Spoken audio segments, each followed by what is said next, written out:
주셔서 정말 감사합니다.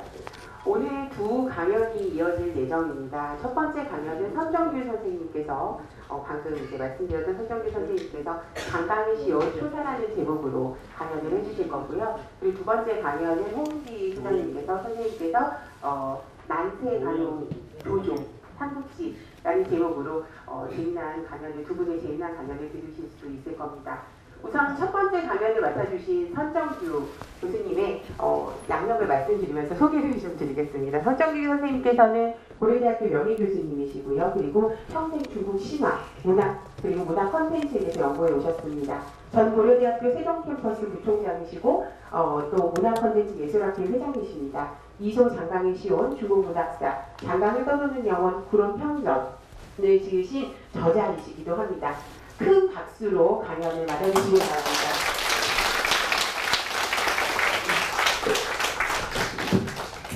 대단히 반갑습니다. 강연을 시작하기 전에 후학들의 아주 간곡한 부탁이 있어서 퇴임 후 처음으로 모교에서 이렇게 대중 강연에 서게 됐습니다. 사실 근데 와서 보니까 우리 최영철 교수를 비롯해서 또 이 한문학의 대가이신 김원정 교수도 자리하고 계셔서 제가 과연 어떤 말로 오늘의 강연을 소위 뭐랄까 유익하게 진행할 수 있을까 걱정스러운 바가 큽니다. 아무튼 최선을 다하도록 하겠습니다. 방금 우리 홍윤기 선생님께서 중국과 우리나라의 관계, 역사적으로 뗄래야 뗄 수가 없는 불가분의 관계. 어떤 측면에서는 우리 선조들은 세계의 전부를 중국으로부터 인식했다고 해도 과언이 아니겠습니다. 또 오늘날은 지정학적인 측면에서 향후 앞으로 남북한 평화 통일을 추진해 나가는 데 있어서의 중국의 어떤 입장 또는 위치, 이게 대단히 중요하리라고 생각합니다. 그래서 중국을 이해하는 것은 이제 어떤 우리들에게 있어서 교양이라기보다는 필수 중에 하나가 되어 있지 않겠는가 하는 생각을 해봅니다. 중국을 이해하는 방법은 여러 가지가 있겠습니다. 그러나 속칭 과거가 없는 오늘이 없고 오늘이 없는 미래가 없다는 이야기와 같이 중국 문화 중에서 전통 문화 중에서 가장 정수라고 하는 소위 중국의 시를 통해서 중국의 전통을 이해하고 그 사람들의 정신을 이해하고 그 사람들의 어떤 사유방식을 이해하는 것 또한 현대 중국을 이해하는 데 있어서 상당한 도움이 되지 않을까, 그런 차원에서 오늘 소위 중국 시인의 아버지라고 하는 불언 그리고 그의 작품 초사 이소를 중심으로 해서 여러분들께 말씀을 드리도록 하겠습니다. 오늘 말씀드리는 순서는 대략 목차에서 보시다시피 중국 고전시가의 이해의 의, 왜 고전시가가 중국 문화에 있어서 이토록 중요한가, 그런 다음에 중국 남방문학의 대표 초사가 가지고 있는 의미와 특성은 무엇이고 또 그러한 초사가 어떻게 해서 유래됐고 어떤 작품들이 있고 또 그 초사의 작품 중에서 가장 대표 시인이라고 하는 구런의 일생과 그 시대를 총괄해 봄으로써 구런의 작품을 좀 더 쉽게 이해하는 데 도움이 되고자 합니다. 아울러서 마지막으로 간략하게 모든 작품을 감상할 수는 없습니다만은 구런의 대표적인 작품 이소의 일부를 여러분들과 함께 감상해 보고자 합니다. 중국은요, 특히 전통 중국은 속칭 시의 제국이라고 합니다. 우리나라에서는 생활의 발견으로 번역이 되어 있고 원래 원제는 생활의 예술입니다만은 생활의 예술로 세계적인 석학으로 인정받았던 리뉴이탕, 이모당으로 우리는 잘 알고 있죠. 이모당은요, 중국의 지식인에게 있어 시는 종교다라는 말을 할 정도로 시는 중국인들에게 있어서 특히 지식인들에게 있어서는 생활화되어 있습니다. 그런데 이런 중국 시는 단순히 문학으로서의 시를 넘어서 한마디로 말씀드리면 개인의 감정과 정서를 나름대로 표출해내는 그러한 문학적 어떤 장르로서의 시라는 의미도 가지고 있지만 전통 중국에 있어서 시라고 하는 것은 그것을 뛰어넘는 정치의 도구요, 또 정치의 득실을 따지는 중요한 수단이었습니다. 예를 들어서 우리 이제 다음에 또 강연이 있는 걸로 알고 있습니다만은 중국 문학의 시원을 보통 시경에서 찾습니다. 시경 305편에서 중국 문학의 어떤 그러한 중국 문학의 소위 시원을 찾는데, 이 시경이 305편의 시경이 만들어진 계기는 단순히 시를 감상하고 즐기기 위해서가 아니었습니다. 바로 황하 유역에 흩어져 살던 백성들이 삶의 과정 속에서 자신들의 희노애락을 소위 표출해내는 노래를 모아서 그 가락과 가사를 들음으로써, 선자가 들음으로써 자신의 정치의 득실, 어떤 정치가 잘못됐고 어떤 정치가 잘 됐는가를 따지기 위한 방편으로서의 시경을 모아서 하나의 책으로 모았던 겁니다. 특히 그렇기 때문에 춘추 시대에는 이 시경은 단순히 시가 모음집이 아니라 외교, 많은 제국들이 서로 교섭하고 또 분쟁의 과정 속에서 서로 외교 무대에서 활약하는 과정 속에서 자신의 뜻 아니면 내심, 이러한 것들을 모두 시경의 시를 인용해서 상대방에게 전달했던 겁니다. 그래서 공자는 논어에서 시경 300편을 비록 많이 외운다 할지라도 홀로 애교 무대에 나아가서 스스로 그 능력을 발휘하지 못하거나 애교 고습에 그것을 활용할 수 없다면 많이 외운들 무슨 소용이 있겠는가라고 이야기할 정도로 시경은 하나의 애교의 수단이야 도구였습니다. 그런가 하면 여러분들 잘 아는 당대는 과거 지도가 완비되어서 과거 시험을 치르게 됩니다만은 과거 시험을 통해서 인재를 모집하는데 이 과거 시험 중에서 가장 중요한 과목이 진사과, 배슬길에 나가기 위한 가장 중요한 과거 시험의 관문인 진사과의 시험 과목이 세 가지였습니다. 하나는 책문이라고 해서 시사 문제를 다루는 것이고, 또 하나는 경이라고 해서 육아의 경전들을 외우고 암송하는 거였어요.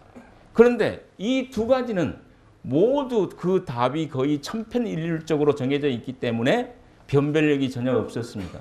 당락을 결정할 수 없었다고. 마지막 하나가 뭐냐? 전문용어로 부시라고 합니다. 그런데 이 부시가 바로 뭐냐면 시를 짓고 쓰는 능력을 말합니다. 그러니까 중국의 당시 사대부 지식인들에게 있어서 시를 짓고 그것을 즐기는 것은 단순한 문학적 행위가 아니라 출사, 배슬에 나아가기 위한 필수적 관문이었다. 그렇기 때문에 전 당시에 그 많은 5만 엽이 넘는 시들이 모여져 있는 것이고, 여염집에서 소위 지식인들의 길이까지 모두 시를 생활화해서 즐겼던 겁니다. 오늘날 현대 중국의 위정자 정치 지도자들이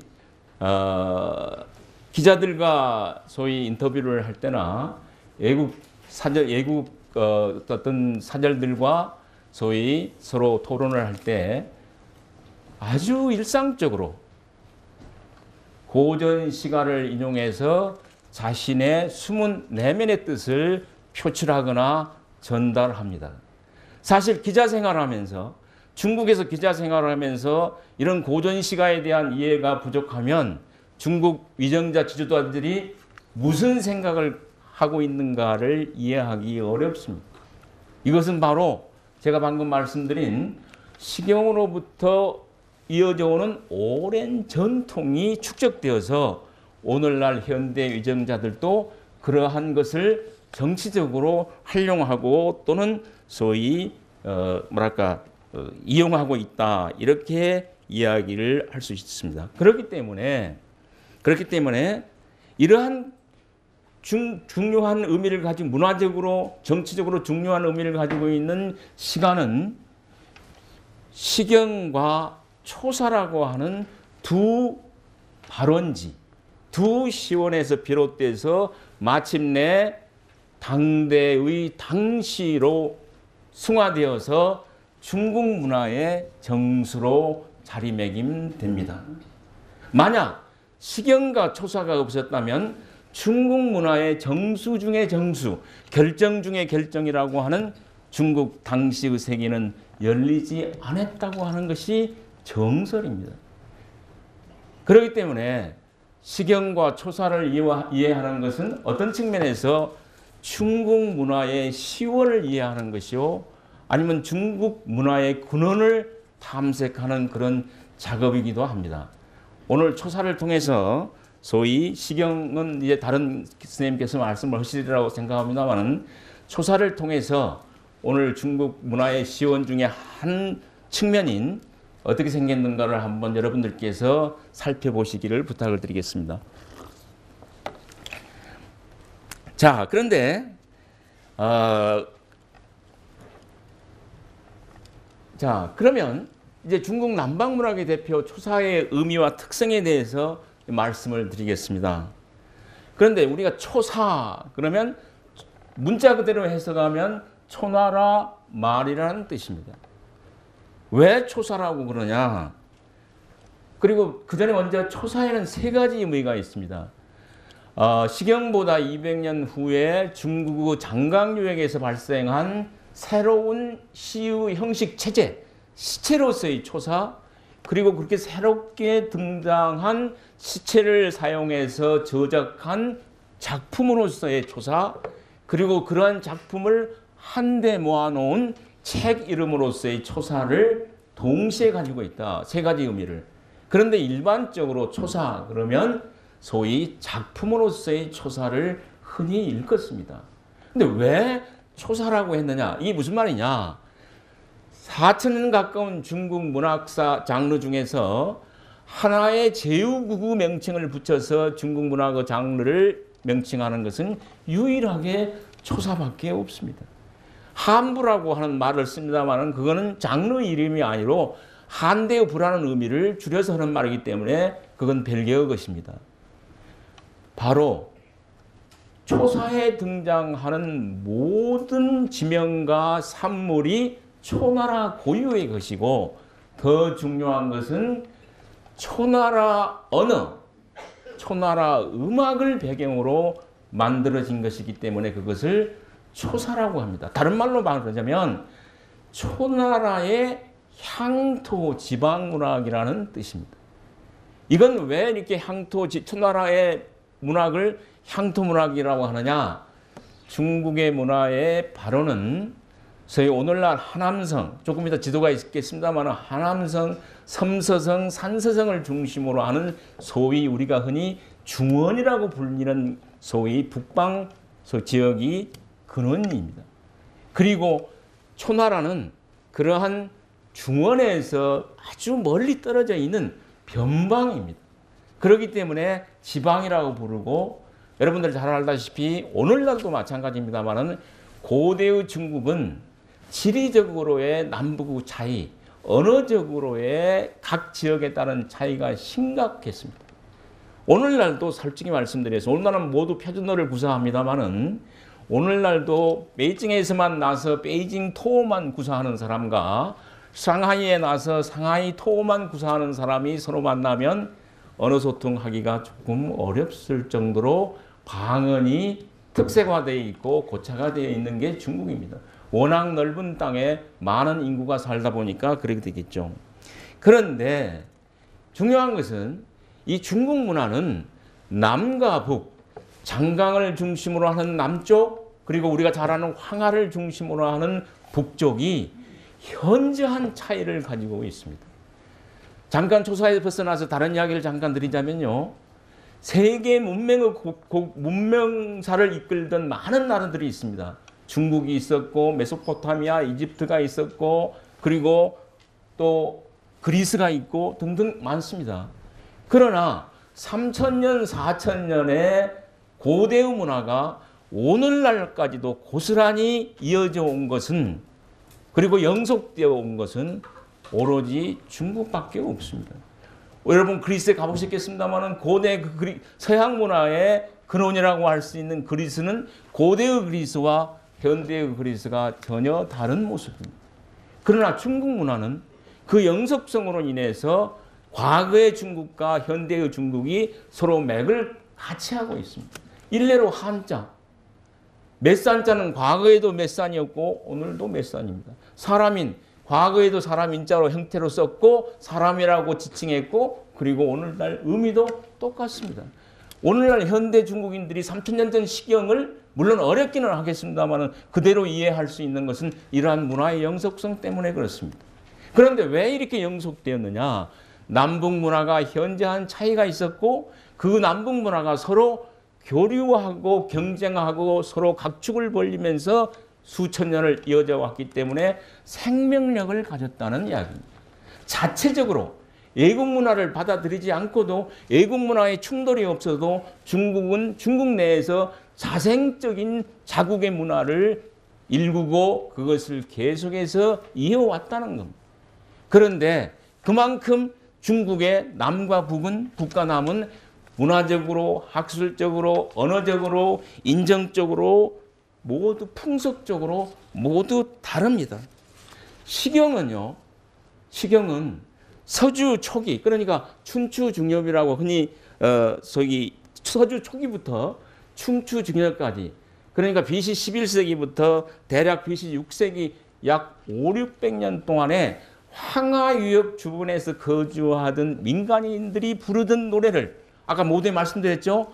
행인이라는 배설이 춘추 봄과 가을을 두 차례에 걸쳐서 수집해서 그것을 하나의 시가로 모아놓은 책입니다. 그렇기 때문에 시경 305편에는 모두 삶의 흔적, 삶의 희노애락이 여실하게 드러나 있습니다. 그래서 소위 시경은 중국 북방문화 그 대표이자 현실주의 시가의 대표라고 흔히 이야기를 합니다. 여기에 비해서 초사는 아까 잠깐 말씀드린 대로 초나라라고 하는 지방 향토 문화를 배경으로 해서 소위 개인의 감정, 물론 시경보다 약 200년 후입니다. 4세기경이니까요. 개인의 감정을 기본으로 해서 격정적인 분노와 해안, 시경에서는 도저히 찾아볼 수 없는 감정의 소용돌이가 그대로 등장하고 있고, 그리고 그러한 소재들이 고대의 신화와 전설, 역사, 그리고 그 서술의 방식이 초현실의 세계과 현실의 세계를 왔다 갔다 주유하는 과정을 읊어낸 시들입니다. 그렇기 때문에 초사를 가리켜서 중국 남방문학의 대표이자 중국 낭만주의 문학의 효시다라고 그렇게 이야기를 합니다. 그렇다면 이제 초사의 유래와 작품이 어떤 거냐? 미리 결론부터 말씀드리면 초사의 유래는 구런이라고 하는 천재 시인의 존재가 가장 지대합니다.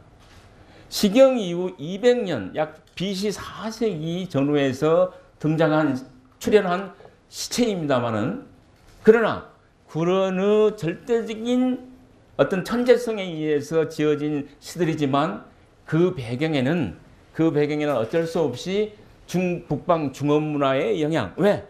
문화는 삼투압적인 작용을 합니다. 우수 문화가 언제나 열등의 문화에 영향을 미칠 수밖에 없는 겁니다. 당시의 문화는 중업 문화가 선진 문화고 초나라의 문화가 낙후 문화였습니다. 그렇기 때문에 중원의 우수한 문화가 그중에 시경도 있고 제자산문 등이 있었겠죠.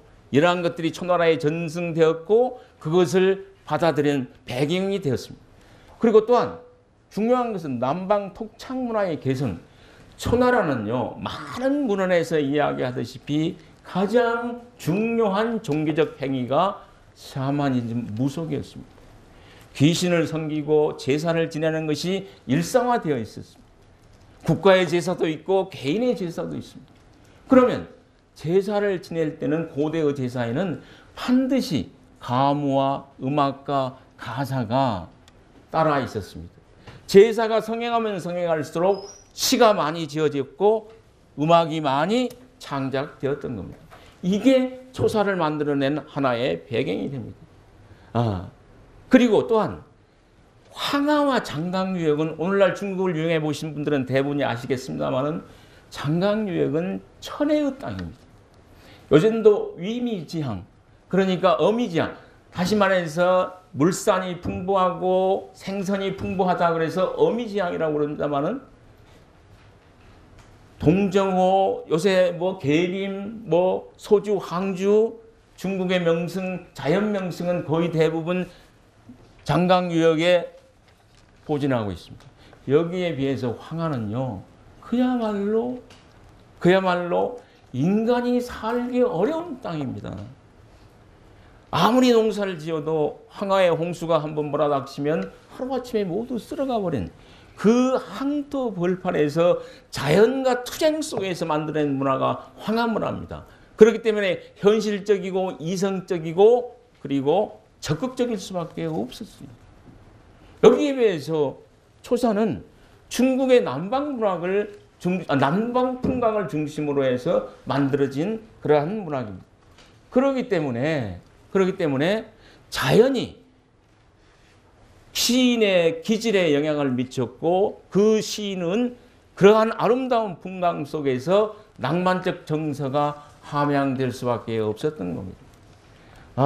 그러네. 아까도 모두에 말씀드렸습니다만 더욱 중요한 것은 시인 구런의 천대성입니다. 시인의 분노. 이걸 갖다 전문용어로 발분, 저서, 발분 지작, 분노의 표출이 시가 된 겁니다. 왜 그러냐? 구런, 이제 조금 이따 다시 자세히 말씀드리겠습니다만은 구련의 경력. 미리 말씀드리면 왕족 출신입니다. 또 스스로가 자부했듯이 이소의 첫머리에 스스로가 자부하고 있듯이 하늘로부터 천부적인 재능을 가지고 태어났습니다. 또 삼려대부, 좌도 등의 높은 빚을 역임했습니다. 거기다가 끊임없는 수양을 통해서 깊은 교양도 쌓았습니다. 그리고 조국을 향한 그리고 동족 백성들에 대한 끊임없는 연민의 정을 가지고 평생을 지나온 사람입니다.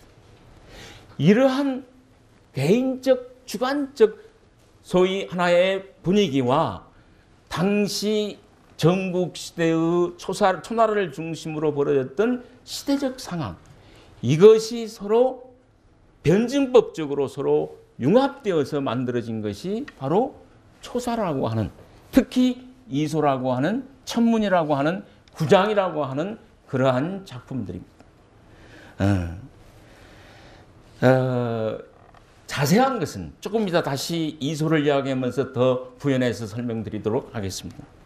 그런데 오늘날 이게 초사가 전승되어서 내려온 것은 소위 동안시대의 사람 왕일이라는 사람이 초사장구라는 책을 편집, 17권으로 된 초사장구라는 책을 편집했기 때문에 오늘날 우리가 초사를 감상하고 있다. 물론 그 전에 서한시대의 유양이라는 사람이 초사집이라는 책을 편찬했지만 이 책은 오늘날 사라지고 전해지지 않습니다.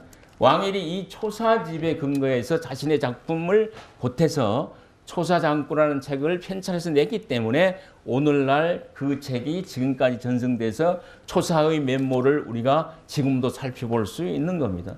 그런데 문제가 있습니다. 여기에는 왕일은 초사작품 25편이라는 이야기를 하고 있는데 오늘날 현대 초사 연구자들에 의하면 25편 대다수가 소위 그 진이라는 게 무슨 이야기냐면 구런의 진정한 작품인지 아닌지를 분간하기 어려운 작품들이 다수 놓여 있습니다. 그래서 대체적으로 구런의 작품은 이소를 중심으로 해서 이소 한 편과 국가라고 했는데 이 국가는 9편의 노래가 아니라 특정한 고유명사입니다. 하늘나라의 음악을 국가라고 부릅니다. 11편과 그리고 하늘에게 묻노니라는 뜻을 가진 천문, 그리고 이소와 같이 자신의 자전적 일대기를 시야 때에 가려서 쓴 9편의 구장, 그리고 여러분도 잘 알고 계시는 창랑지수 청해해 타가족 하는 그러한 시로 시가지는 소위 어부 1편, 그리고 초원, 이런 정도가 구런의 작품일 것이라고 추정하고 있습니다. 자, 아까 이게 뭐 넘어가죠. 그럼 시인 구런의 일생을 잠깐 살펴보도록 하겠습니다. 오늘날 우리가 알 수 있는 시인 구런의 일생은 여러분들 잘 아시는 중국 역사의 아버지 사마천의 사기 불원 가생열전이 유일합니다. 그런데 이게 문제가 생겼습니다. 왜? 전국시대의 그렇게 애국 시인으로서 그렇게 저명한 시인이라고 하는데, 그리고 중국 남방문학, 낭만주의 문학의 효시이자 시인의 아버지라고 하는 구런의 일대기를 적은 기록이 한대의 사마천의 사기 구런열전 이외에는 전국시대의 어떤 문헌에도 나타나지 않습니다. 그러기 때문에 민국 말의 요평이라는 사람들, 중국 사람입니다. 또 후수라고 하는 민국 시기의 세계적인 대석학입니다. 호적. 그리고 특히 상당 대부분의 일본의 중문학자, 초사를 전공하는 중문학자들이 구런의 존재를 부정하는 그런 많은 견해를 피력했습니다. 전국시대 사람이 아니다. 이거는 한대 사람이다. 그리고 초사 작품은 구런의 작품이 아니라 많은 다른 문인들이 지어서 모두 구런의 이름에다가 가탁시켜 놓은 것이다. 붙여놓은 거다. 그래서 한때는 구런 부정론이 상당한 함께의 큰 논란의 대상이 되기도 했습니다. 그러나 여기서 잠깐 말씀드리면 한대의 사마천의 사기에만 등장하지만 전국시대에 어느 전적에도 등장하지 않는 사람은 구런뿐만이 아닙니다. 대표적인 사람 중에 한 사람, 병법 중에 유명한 손자병법이 있고 그 손자의 손주인 손빈의 병법이 또 있습니다. 그런데 사마천의 사기에는 손빈 병법에 대해서 언급이 있는데 이 손빈 역시 구런과 마찬가지로 전국시대 어느 문헌에도 등장을 하지 않습니다. 그런데 1972년 고고학 발굴에 의해서 소위 손빈병법과 손자병법이 나란히 발굴됐습니다. 그래서 손빈의 존재가 드디어 인정되었던 겁니다. 수천 년 뒤에 인정된 겁니다. 거기 또 육도라는 병서도 있습니다. 이 책도 사마천의 사기에는 등장하나 전국시대 어느 전쟁에도 육도에 관한 이야기가 없습니다. 그런데 망태 유적을 발굴해 보니까 거기에 육도라고 하는 책이 엄연히 주관으로 등장하게 됩니다. 이렇게 후대의 기록에만 있고 전대의 기록에 없다고 해서 그 사람의 존재 여부를 확정 지을 수 없는 게 중국 고대 문인들의 세계입니다. 거기다가 더 중요한 것은 구런 사후 100년이 지나고 난 다음 서한시대 가이라고 하는 사람이 구런의 고향 장사의 태구라는 배수를 지내면서 명락안강, 구런이 스스로 몸을 던졌던 명락안강을 지나가면서 조구런부라는 초사를 지어서 구런의 충정을 애도합니다. 오늘날도 남아 있습니다. 100년이라는 세월은 길다면 길고 짧다면 짧은 세월이지만, 그러나 한 사람의 존재를 태수인 가이가 인정하고 있는 마당에 불정당하리만큼 모호한 시간도 아니라는 겁니다. 그래서 일단은 구런의 존재는 인정되는 것이 추세로 되어 있습니다. 자, 그러면 이 언제 사람이냐? BC 343년에서 아니면 BC 355년 그리고 BC 278년 좌우에 세상을 떠난 걸로 되어 있습니다. 왜 이렇게 모호하냐? 내가 언제 태어났다는 말을 유일하게 한 게 섭제정음행추의 유경인 오이강, 태세이가 섭제에 있던 그의 정월 경인날 나는 태어났노라. 이러한 구절을 고대 역법을 추산해서 현대 학자들이 다시 모색해 본 겁니다. 그러니까 학자들에 따라서 343년이라고 주장하는 사람도 있고 55년이라고 주장하는 사람도 있고 이 외에도 여러 설들이 있습니다. 또 200 죽음도 맥락강에 몸을 던진 그 해가 언제냐?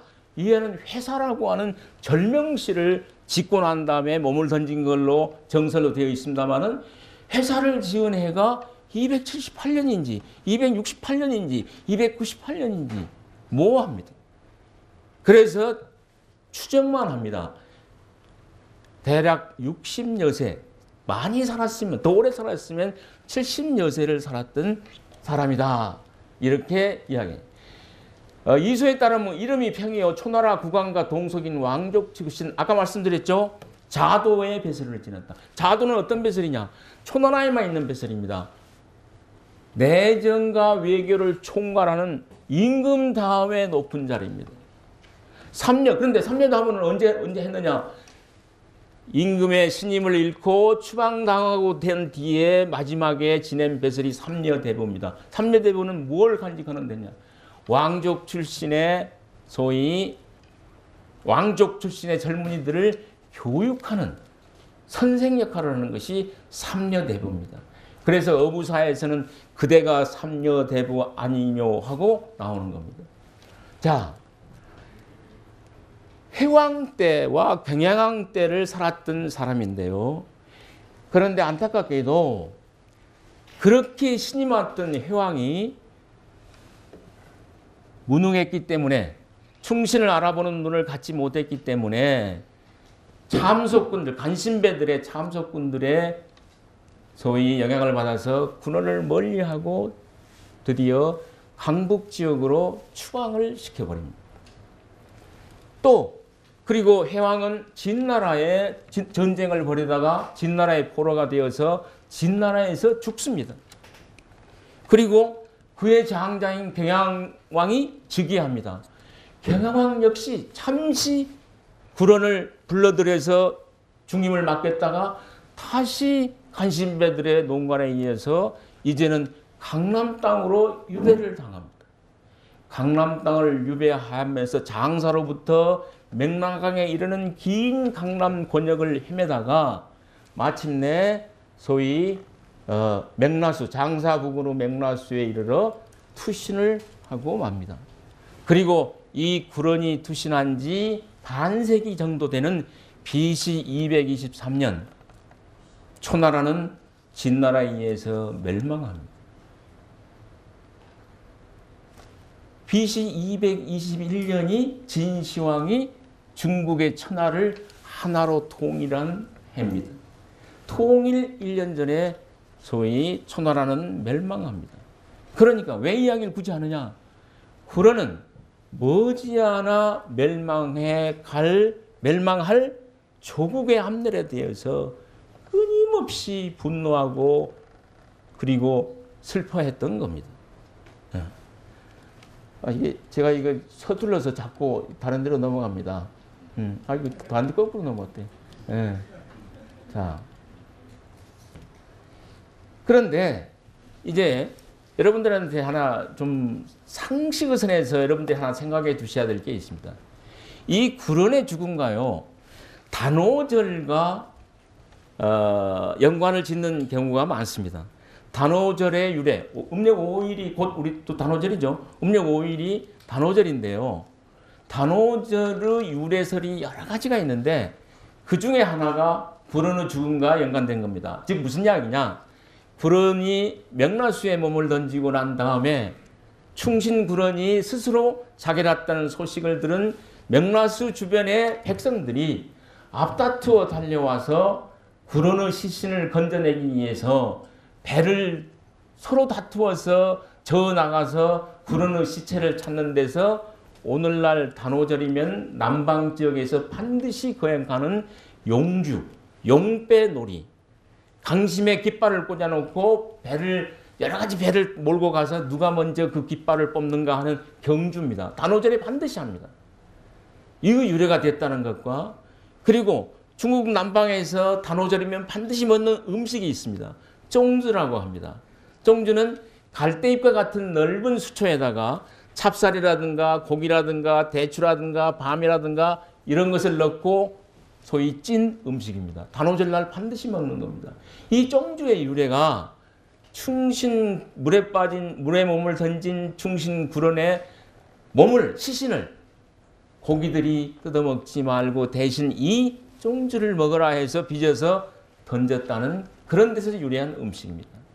그러나 사실 문헌의 기록을 살펴보면 단오절은 구런의 죽음 이전에 이미 유래했고 존재했습니다. 그런데 왜 구런의 죽음과 단오절을 결부시키냐? 민중의 소망입니다. 백성들이 충신의 죽음을 안타깝게 여기겠고 애석하게 여기기 때문에 단오절을 충신의 죽음과 연결시켜서 그것을 기념하고 또 기렸던 겁니다. 어떤 측면에서는 진정한 역사의 평가요, 구론에 대한 민중의 평가라다 이렇게 이야기를 할 수가 있겠습니다. 작품을 알려면 그리고 한 시인을 알려면 시대를 알지 못하면 불가능합니다. 구론이 살았던 시대는 전국시대 중엽에서 말에 이르는 기간입니다. 전국시대의 세 가지 키워드는 여기 잠깐 기록은 안 있습니다만 딱 세 가지입니다. 구론이 살았던 전국시대의 키워드는 세 가지다. 첫째가 약육강식이다. 둘째가 소위 합종연행이다. 합종연행이다. 이 합종연행과 약육강식의 시대, 그리고 소위 마지막으로는 분열에서 통일로 나아가던 그러한 시대입니다. 왜 전국시대가 총 250년 정도 됩니다. 250년 동안에 전쟁의 발발이 자그마치 220회가 됩니다. 1년에 한 번꼴로 전쟁을 했다는 이야기입니다. 전국이라는 말 자체가 전투의 나라라는 뜻입니다. 그래서 맹자는 땅을 뺏기 위해서 싸워서 치른 전쟁으로 죽은 시체가 들에 가득하고 성을 뺏기 위해서 벌린 전쟁으로 죽은 시체가 성에 가득 넘치다라고 맹자에서 저술하고 있을 정도로 참혹했던 약육강식의 시대였습니다. 그 약육강식의 시대에 소위 가장 두각을 나타냈던 나라들이 바로 소위 서북 쪽의 진나라, 그리고 저 북쪽의 연나라, 그리고 동쪽의 제나라, 그리고 조나라, 위나라, 한나라, 남쪽의 초나라, 이 7나라는 칠웅이라고 합니다. 전국 칠웅. 이 전국 칠웅들이 서로 각축을 벌이면서 연행과 합종을 서로 대결하면서 벌렸던 시대가 바로 전국 시대다. 합종은 뭐고 연행은 뭐냐? 여러분 상식적으로 아실 겁니다. 합종이라는 것은 연나라로부터 제나라, 위나라, 한나라, 초나라, 즉 진나라를 제외한 6나라가 종으로 맹종을 맺어서 맹양을 맞아서 공동으로 진나라에 대항하자는 겁니다. 이 대표가 소진입니다. 여기에 대항해서 진나라는 연행책을 시행합니다. 장이라는 사람이 대표입니다. 모두 유세가들입니다. 다시 말해서 한 나라 연맹을 맺고 자기와 가까운 나라하고는 서로 연맹을 맺어서 전쟁을 미루어 두고 먼 나라는 무력으로 침공하는 원교 근공의 정책을 썼던 연행책입니다. 결과는 어떻게 됐느냐? 진나라 연행책에 의해서 이 육국의 합종책은 참혹하게 무너집니다. 그 무너진 것이 바로 초나라의 멸망이자 그리고 진나라의 천하통일이었습니다. 초나라 왜 멸망했느냐? 왜 가장 늦게 등장한 진나라가 통일을 할 수 있느냐? 변법에 성공했기 때문입니다. 변법은 뭐냐? 요즘 잘 쓰는 말로는 적백청산입니다. 부귀족들의 기득권을 모두 다 제거하고 공정한 경제제도를 만들고 행정제도를 만드는 것이 변법입니다. 그래서 진나라는 소위 상항 등의 변법에 의해서 일찍이 부강한 나라, 강력한 군사력을 가진 나라로 대두합니다. 초나라 실신을 합니다. 그러나 부귀족들의 같은 그러한 저항을 견뎌내지 못하고 실패합니다. 불언이 추방당했던 것도 새로운 범법 수양에 앞장섰기 때문에 구귀족들이 밀어내버린 겁니다. 그래서 결국은 초나라는 가장 넓은 땅, 가장 많은 인구를 가지고도 결국 변법에 실패했고 적백 생산에 실패했고 결국은 강자의 대열에서 물러나서 패망의 길로 이르게 된 겁니다. 자, 그래서 이러한 시대 상황에서 구로는 그러면 어떤 비극을 가지고 있었느냐? 바로 여기 잠깐 언급해 놨죠. 이게 어부가에 나오는 이야기입니다만은 거세 개탁 아독청이요 중인 개치 아독성이라. 세상이 모두 썩을 대로 썩어서 탁해져 있는데 나만 홀로 맑고 맑은 정신으로 살아갑니다. 살기 어렵죠. 그죠? 또 중인 개치 아독성이요. 모든 사람이 모두 취생몽사하고 있는 상황 속에서 나만 깨어서 조국과 군왕과 그리고 동족에 대한 걱정으로 밤을 새웁니다. 하나의 염결정신, 염정정신이라고 할까요? 어쩔 수 없는 그러한 염결정신을 가진 데다가 시간 관계상 거기다가 아까 뭐라고 말씀드렸죠? 동족, 왕족 출신입니다. 당시 전국시대는 초제진용이라고 해서 초나라 사람이 진나라에 가서 배설을 하든 진나라 사람이 초나라에 와서 배설을 하든 아무 상관이 없습니다. 여러분들이 잘 아는 순자도 초나라 사람이 아닌데 초나라에 와서 난릉현의 현장을 할 정도로 왔다 갔다 했어요. 떠나가면 그만인데 구로는 왕족 출신입니다. 그렇기 때문에 차마 떠나지를 못했던 겁니다. 그래서 진퇴양난에 몸부림쳤고 결국은 그 진퇴양난이 구로의 죽음을 이르게 만들었던 겁니다. 자, 그러면 이제 시간이 거의 다 돼가는 것 같은데 잠깐만 이 구론의 대표 작품 초사에 대해서만 이소에 대해서만 이야기를 잠깐 하죠. 구론의 대표작이자 문인에 의해 창작된 가장 장편의 정치서정시입니다. 모두 373구 2490자로 된 구론의 자전적 일대기를 읊고 있습니다. 우국과 울분에 가득 찬 천재 시인의 비가 현실을 이상의 실현을 위한 분투와 노력을 신화와 전설, 고대의 역사를 빌려서 피력하고 진퇴양난의 현실의 장벽에 부딪힌 울분과 해안을 피눈물로 토로를 하고 있습니다. 세속의 시류에 부합하지 않는 의연하고 굳건한 투쟁 정신을 반복해서 음송하고 있습니다. 이건 넘어가죠. 자, 모두 전후반으로 나누어집니다. 크게는 앞에는 현실 세계, 뒤에는 환상의 세계. 작게는 11단으로 나누어집니다. 일단은 고결한 성품을 지지고 태어났음을 자부함과 아울러 임금의 무능과 변심을 걱정하나 다시 한번 자신이 임금을 인도해 나갈 것을 천명합니다. 자, 마지막에 했죠. 자, 임금이시여 준말을 타고 어서 달리시옵소서. 제가 앞길을 인도하오리다. 구로는 자신이 모시는 군왕이 고대의 요와 순인과 같은 성군이 되기를 바랬어요. 그리고 그 성군이 되는 길을 자신이 인도할 수 있다고 말했어요. 그런데 임금이 그것을 몰라줍니다. 그리고 내쫓습니다. 봉건 왕조 시대에 어떤 천부적 재질을 가졌다 하더라도 군왕의 지지와 군왕의 소위 허락이 없으면 그 재능은 발휘될 수 없는 시대적 상황이 있습니다. 결국 천재로서 가지는 울분, 이상을 펼칠 수 없는 해안, 조국 멸망에 가는 조국을 눈으로만 바라봐야 하는 아무것도 할 수 없는 무력함, 이러한 것들이 구론을 죽음의 길로 내몰게 된 겁니다. 제2단은 고대 성군을 들어 임금이 다시 깨어나기를 추구하나 임금은 자신의 충정을 몰라줌을 한탄합니다. 이런 식으로 넘어갑니다.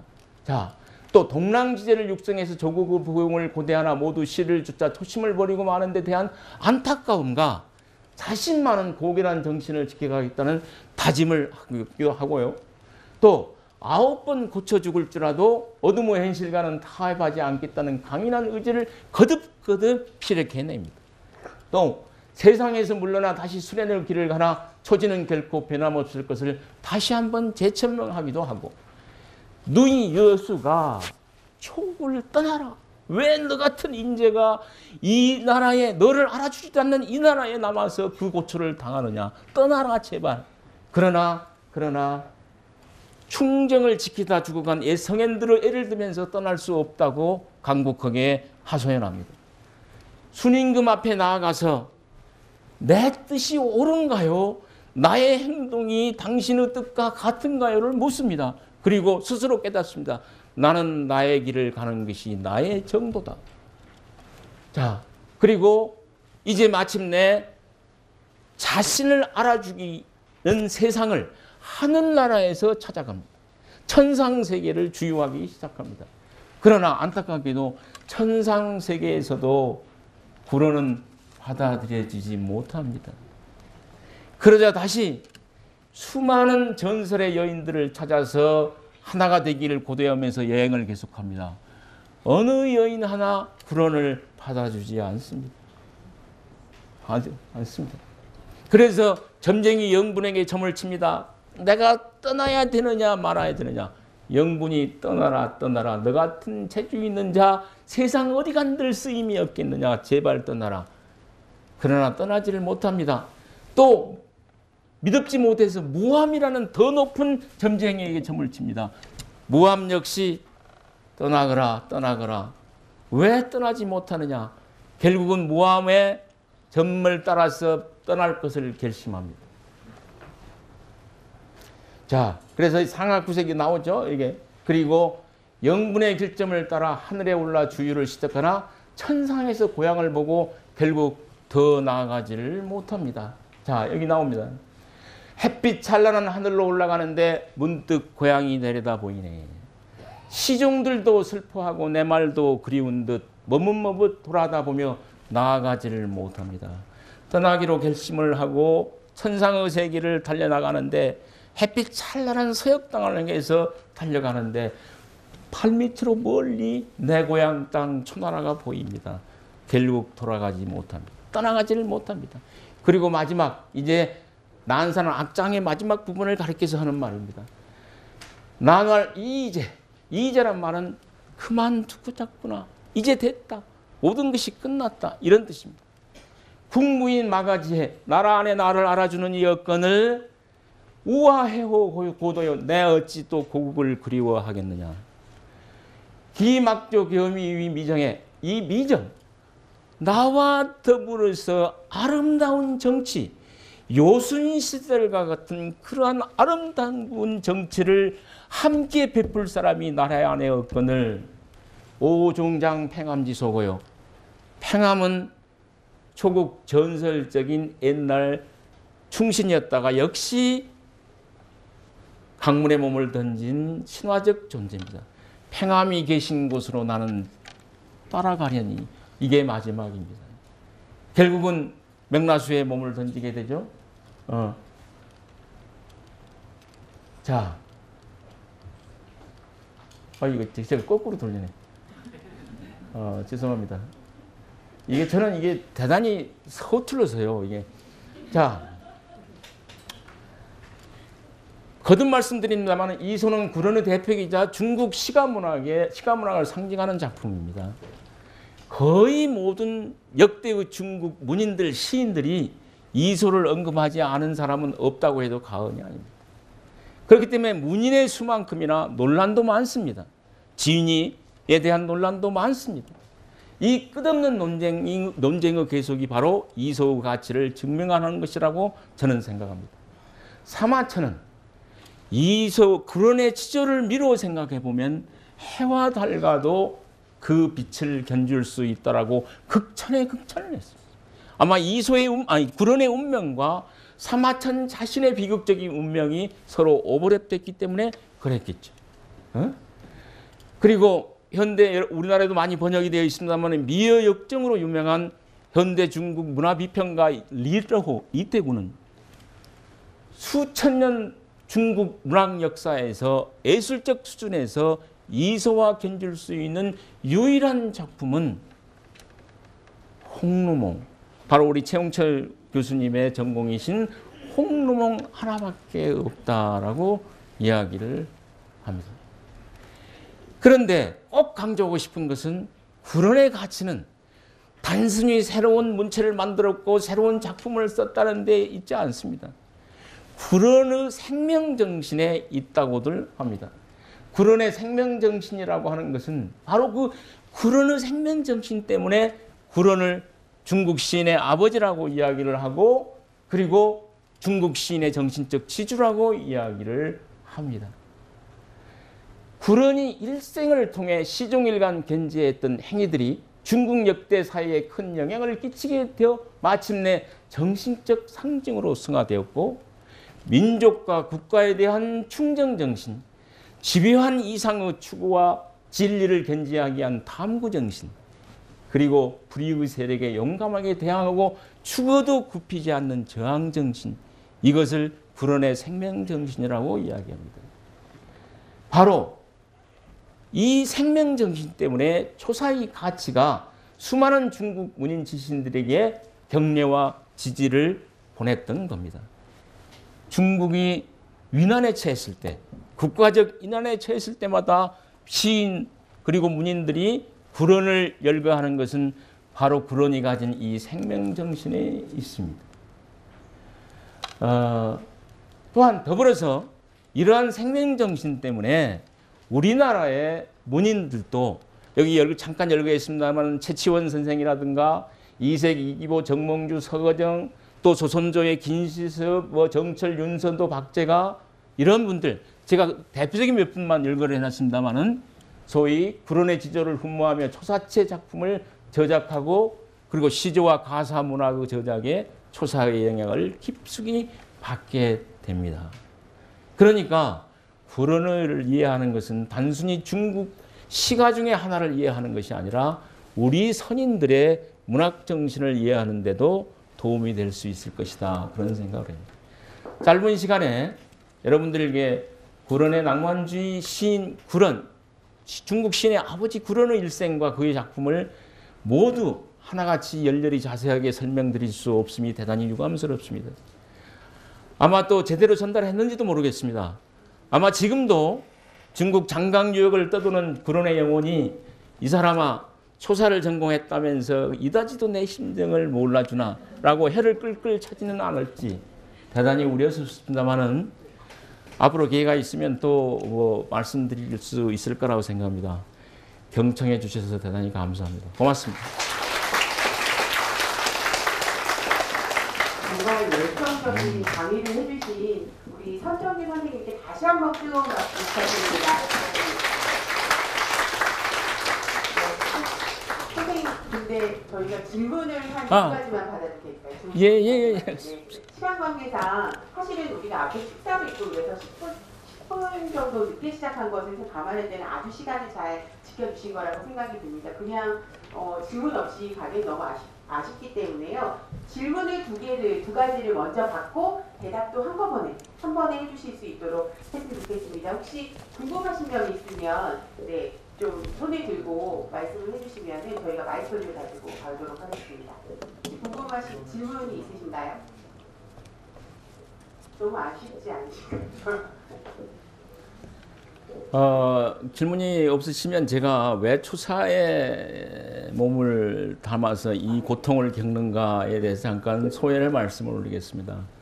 아까 우리 최영철 교수께서 46년 전에 우리 고려대학교 교정에서 중국 문과대학 중국어문학과에 입학해서 만났다라는 말씀을 하셨는데 그 당시 어린 학생이었고 뭐 이제 겨우 대학을 들어왔던 그러한 처지임에도 불구하고 우리 김현정 교수도 잘 이해하실 겁니다만 그 당시에 대학가에서는 주말이나 주일에 소위 헌책방을 순례하면서 이 책 저 책 뽑아도 보고 또 돈이 없었으니까 뭐 사지는 못하고 책 좀 있다가 꼽아놓고 또 몰래 어떻게 주인 몰래 훔쳐오기도 하고 그러던 시절이 낭만을 즐기던 시절이었습니다. 청계천 어느 헌책방을 들렸을 때 우연하게 지금도 가지고 있습니다만 당시 자유교양협회에서 발간한 송정희 선생님의 초사라고 하는 번역본을 손에 넣게 됩니다. 저도 모르게 거기 헌책방 책상 끄트머리에 앉아서 들쩍거리기 시작했고, 무언가 어린 가슴에도 그 굽이치는 감정의 굴곡들이 너무나 어떻게 깊게 인상을 남기게 됐고, 그로부터 그 책을 끼고 살았습니다. 오늘날 제가 서가에만 모셔두는 이유는 재질이 아주 나쁜 그 종이로 책을 만들었기 때문에 중고등학생들이 보는 교양서적입니다. 요새 잘못 넘기면 부스러져 버리기 때문에 서가에만 꽂아놓고 더 이상 소위 펼쳐보지를 못합니다. 인생에 있어서 한 계기가 이렇게 우연하게 시작돼서 오늘까지 또 초사 신화를 연구하고 공부하고 학생들을 지도해 왔습니다만은, 그러나 돌이켜 생각해 보면 과연 얼마만큼이나 최선을 다해서 제 전공을 성취를 위해서 노력했고 또 성과를 냈는지 의심스럽습니다. 더군다나 오늘 이 우리 한문학과의 대가이신 김원정 교수, 또 우리 홍루몽 대가이신 우리 최영철 교수 등 여러 동료 또 후학들 앞에서 초사를 이야기하다 보니 기면쩍기도 하고, 한편으로는 또 40년 전 그날로 되돌아간 것 같아서 저 자신도 감개무량합니다. 대단히 고맙습니다. 자, 뭐 그래도 질문하실 게 있다면 예. 질문을 받아볼까요? 예. 네. 그리고 네. 예.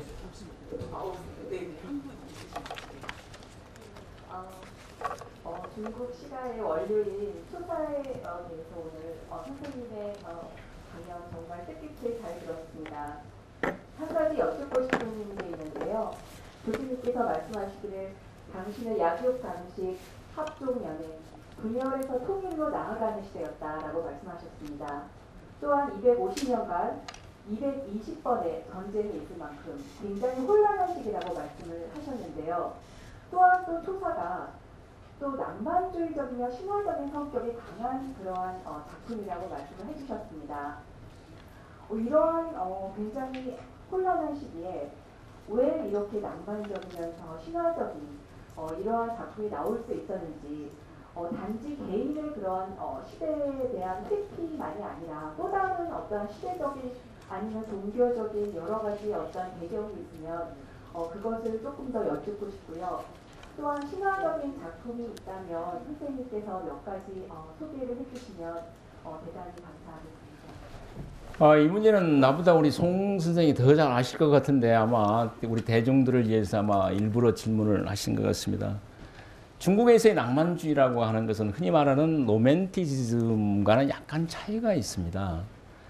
그냥 어떤 남녀 간의 연정이나 이런 것을 주제로 하는 낭만주의라기보다는 개인의 정감을, 다시 말씀드려서 시경의 시들은 온유도누, 다시 말해서 임금을 풍자하고 또 나쁜 무리들을 질타함에 있어서도 어느 정도의 경계를 넘지 않는 풍자와 은유, 이게 기본으로 되어 있습니다.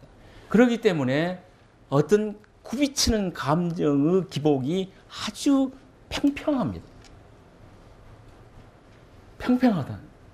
그런데 불언의 이소열을 비롯한 작품성에는 나쁜 놈은 나쁜 놈, 싫은 놈은 싫은 놈, 쉽게 말씀드려서, 그래서 반고와 같은 사학자는 구론을 비평하기를 노제양기한 인물이다. 자신의 재주를 너무나 과신하고 드러내서 임금의 잘못을 지나치게 헐뜯고 비난한 사람이다. 이렇게 책망을 할 정도로 직설적이고 감정적이고 하다는 이야기입니다. 그래서 온유도누를 기본으로 하는 풍자의 특징을 가지고 있는 시경의 세계만 있었다면 중국 문학은 정말 무미건조한, 읽기 딱 고리타분한 그러한 노래가, 예를 들어서 국풍 시경 305편에 제일 먼저 나오는 국풍 관저 제1편이 광관저구 제하지주 요조승려 군자호구 이렇게 나갑니다. 꽝꽝하고 질갱이는 강가에서 울고요. 아리따운 아가씨 군자의 좋은 짝이라네. 뭐 그냥 이렇게 선난 선녀가 그냥 만나서 좋은 짝이었다. 나중에 또 이렇게 만나서 결혼했다. 이렇게 감정의 기복이, 그 축복과 행복의 표현도 그냥 평범해요. 그런데 구런의 작품 속에는 그러한 평범성이 없고 천문에서 보다시피 174개의 질문을 던져가면서 왜 하늘은 나를 이렇게 만드느냐? 왜 세상에 나쁜 놈이 존재하고 충신은 버림받느냐? 이런 식의 끊임없는 분노와 해안을 거침없이 표출한다 이거죠. 그래서 그것을 낭만주의 어떤 대표라고 이야기를 합니다. 아까 신화 이야기를 했는데 신화는 초사는 중국 이게 신화까지 이야기하면 시간이 너무 많이 걸리겠는데 중국은요 신화가 멸절되어 있던 나라입니다. 그래서 공자가 불어귀랭난신 무슨 말이냐면 귀신에 관한 것, 괴이한 것에 관한 것 등등 신화 전설적인 것들에 대해서는 말하지 않겠다라고 한. 그래서 보듯이 유가적 사고 방식으로는 초현실의 세계에 대해서 인정을 하지 않았습니다. 그렇기 때문에 전승되어 온 시가마저도 모두 다 후대에 오면 멸절되거나 사라져버립니다. 그런데 초사 속에는 수많은 중국의 신화들이 등장합니다. 그래서 초사를 중국 신화의 또 하나의 보고라고 이야기하기도 합니다.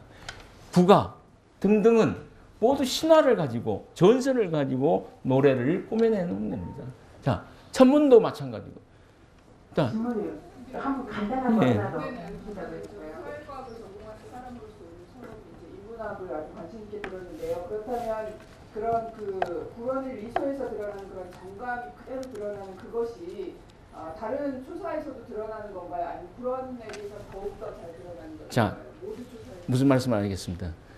아까 구런의 위대성을 이야기할 때 또 초사의 출현을 말씀드릴 때 제가 가장 강조했던 게 시인 구런의 천재성입니다. 그죠?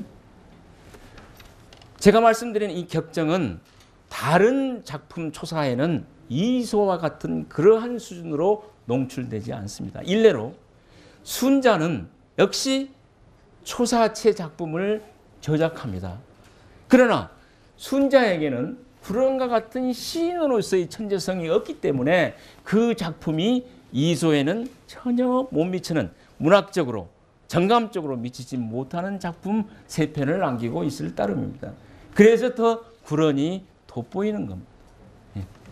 제가 사실은 지금 중요한 약속이 지금 VIP들이 기다리고 있는데 지금 시간이 벌써 상당히 지나버렸습니다. 그래서 오늘은 제가 여기까지만 말씀드리고 혹시 다음 기회에 제가 혹시 있으면 다시 한 번 더 말씀드리도록 그렇게 하겠습니다. 오늘 다시 한번 감사드립니다. 네. 오늘 강연을 해주신 우리 서정 선생님께 감사의 인사를 드리기 위해서 저희가 좀 조그만 꽃다발을 준비했습니다. 네. 수고하셨습니다. 다음에 꼭 다시 한번 뵙겠습니다.